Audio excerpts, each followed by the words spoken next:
शांताकारं भुजगशयनं पद्मनाभं सुरेशं विश्वाधारं गगनसदृशं मेघवर्णं शुभांगं लक्ष्मीकान्तं कमलनयनं योगभिर्ध्यानगम्यं वंदे विष्णु भवभयहरं सर्वलोकैकनाथम। ओम जय श्री हरि विष्णु। आप सभी को वरूथिनी एकादशी की हार्दिक शुभकामनाएं। भगवान श्री हरि विष्णु की कृपा आप और आपके पूरे परिवार पर सदैव बनी रहे।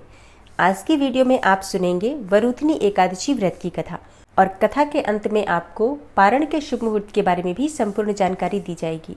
तो कथा सुनने से पहले भगवान श्री हरि विष्णु और माँ लक्ष्मी का अपने मन में ध्यान करके ओम लक्ष्मी नारायणाय नमः इस मंत्र का उच्चारण कीजिए और कमेंट बॉक्स में भी ये मंत्र आप जरूर लिखिए।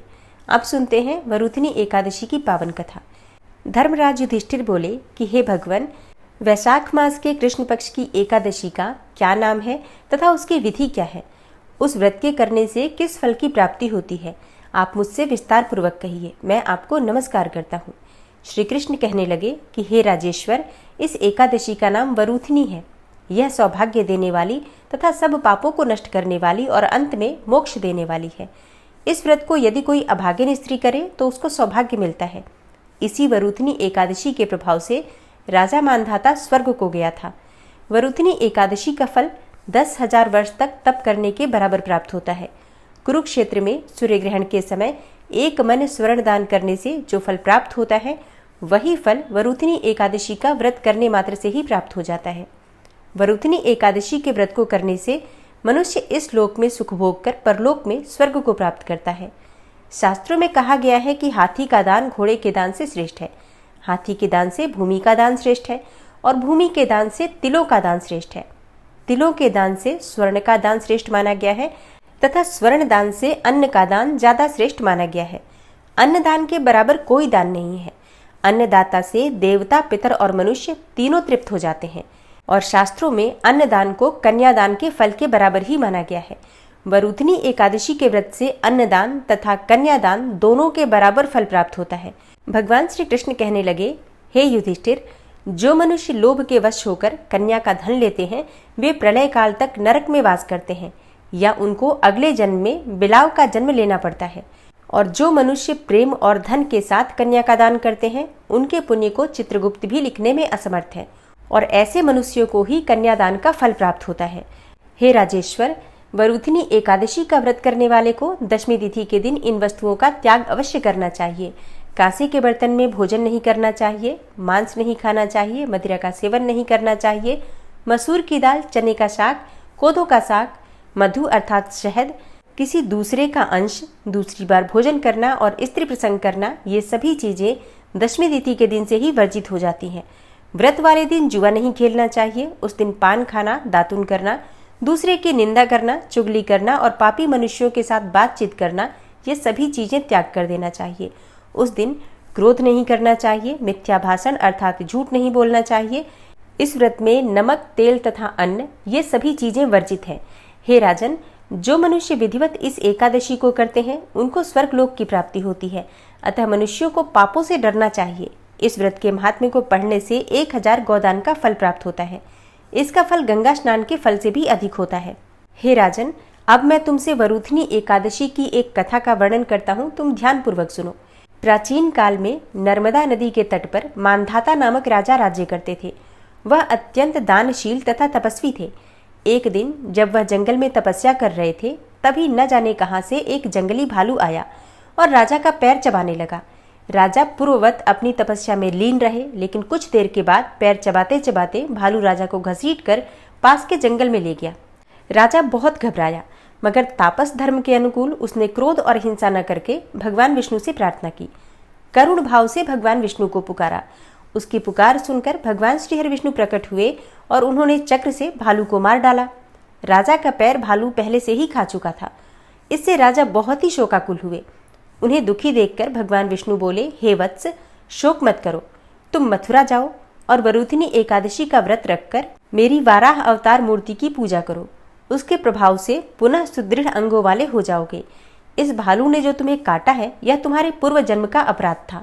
भगवान विष्णु की आज्ञा मानकर राजा मानधाता ने मथुरा जाकर श्रद्धा पूर्वक वरूथिनी एकादशी का व्रत किया।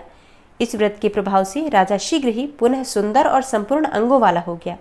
इसी एकादशी के प्रभाव से राजा मानधाता स्वर्ग को गए थे।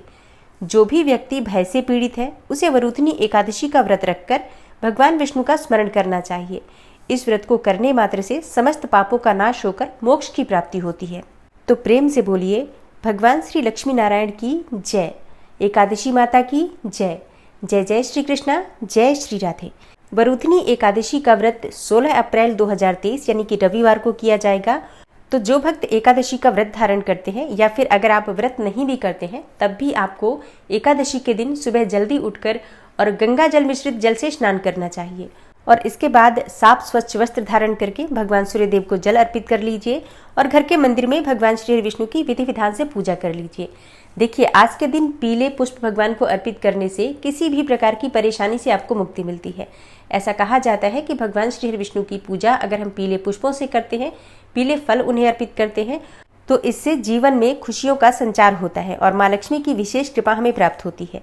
और हाँ, एकादशी के दिन भगवान श्री विष्णु के 12 अवतार की पूजा की जाती है। इसके साथ ही लक्ष्मी नारायण की यानी कि श्री हरि विष्णु और माँ लक्ष्मी की संयुक्त रूप से पूजा भी जरूर करनी चाहिए। गृहस्थ आश्रम में जब हम लक्ष्मी नारायण की आराधना करते हैं तो इससे किसी भी प्रकार की हमारी मनोकामना पूर्ण होती है और कोई भी संकट हमारे जीवन में होता है तो निश्चित ही वो समाप्त हो जाता है। इसलिए पूजा हमेशा संयुक्त रूप से लक्ष्मी नारायण की करनी चाहिए। तो श्री हरि विष्णु की पूजा पीले पुष्पों से की जाती है और माँ लक्ष्मी को लाल पुष्प अर्पित करना चाहिए।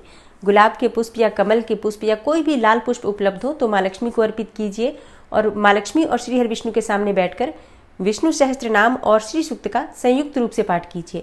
जैसे कि आप एक बार श्री सूक्त का पाठ कर लीजिए, फिर विष्णु सहस्त्र नाम का पाठ कीजिए, फिर श्री सूक्त का पाठ कीजिए। इस प्रकार से विष्णु सहस्त्र नाम को श्री सूक्त से संपुटित करके जब हम पाठ करते हैं तो लक्ष्मी नारायण की संयुक्त कृपा हमें प्राप्त होती है और किसी भी प्रकार की हमारी मनोकामना हो, चाहे धन प्राप्ति की हो, संतान प्राप्ति की हो, विवाह की हो या कोई भी और मनोकामना आपकी हो, मतलब आपकी मनोकामना किसी भी प्रकार की हो, वो अवश्य ही पूर्ण होती है। इसमें कोई भी संशय नहीं है। और हाँ, जैसे कि कई भक्तों के प्रश्न आते हैं कि ये उपाय हम क्या हर रोज कर सकते हैं? जी हाँ, बिल्कुल कर सकते हैं। अगर आपके पास समय हो तो प्रतिदिन इसी प्रकार से विष्णु सहस्त्र नाम को श्री सूक्त से संपुटित करके पाठ कीजिए और श्री लक्ष्मी नारायण की विधि विधान से पूजा करके तब ये पाठ कीजिए।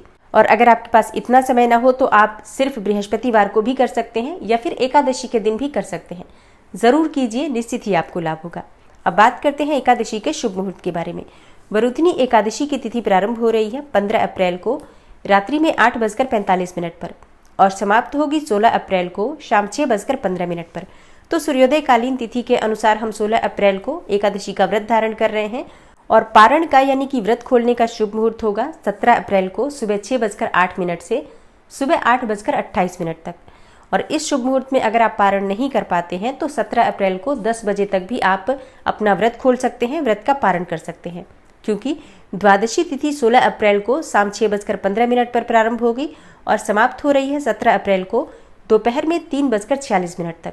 इसलिए इस बार द्वादशी तिथि हमें दोपहर तक प्राप्त हो रही है, तो आप 10 बजे तक भी पारण कर सकते हैं। अगर किसी कारणवश आपको देर हो जाती है तब, वैसे पूरा प्रयास कीजिए कि शुभ मुहूर्त में ही आप अपना व्रत खोलें। दोस्तों, उम्मीद करती हूँ आज की वीडियो आपके लिए अवश्य उपयोगी होगी। अच्छी लगी हो वीडियो तो लाइक ज़रूर कीजिए और ज़्यादा से ज़्यादा इस वीडियो को अपने फैमिली फ्रेंड्स के साथ शेयर कीजिए।